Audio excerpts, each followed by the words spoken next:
just had the weirdest dream back on the bus there. Do you ever have those dreams that are just completely real? I mean, they're so vivid. It's just like completely real. It's like there's always something bizarre going on in those. I have one about every 2 years or something. I always remember them really good.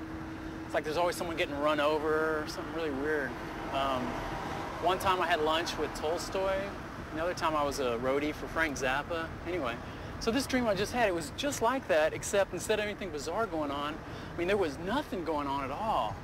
Man, it was like the Omega Man. There was just nobody around. I was just traveling around, you know, staring out the windows of buses and trains and cars, you know. When I was at home, I was like flipping through the TV stations endlessly, reading. I mean, how many dreams do you have where you read in a dream, you know? Wait.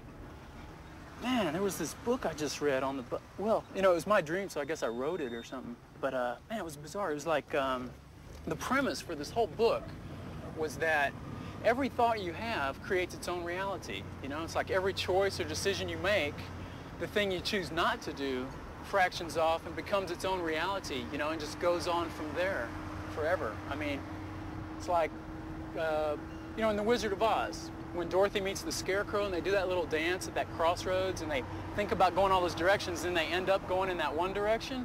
I mean, all those other directions, just because they thought about it, became separate realities. I mean, they just went on from there and lived the rest of their life, you know, just, I mean, entirely different movies, but we'll never see it because, you know, we're kind of trapped in this one reality restriction type of thing, you know. And another example would be like back there at the bus station, you know, as I got off the bus, the thought crossed my mind, you know, just for a second about not taking a cab at all, but, you know, maybe walking or bumming a ride or something like that. You know, I'm kind of broke right now. I should have done that probably.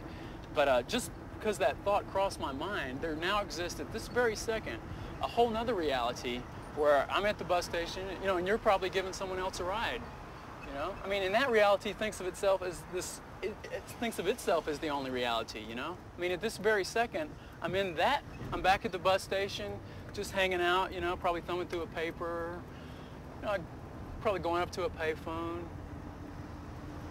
You know, say this beautiful woman just comes up to me, just starts talking to me, you know. She ends up offering me a ride, you know, we're hitting it off, go play a little pinball.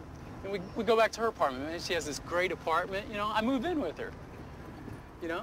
And see, if I say I have a dream some night that I'm with some strange woman I've never met, or I'm, you know, living at some place I've never seen before, see, that's just a momentary glimpse into this other reality that was all created back there at the bus station, you know.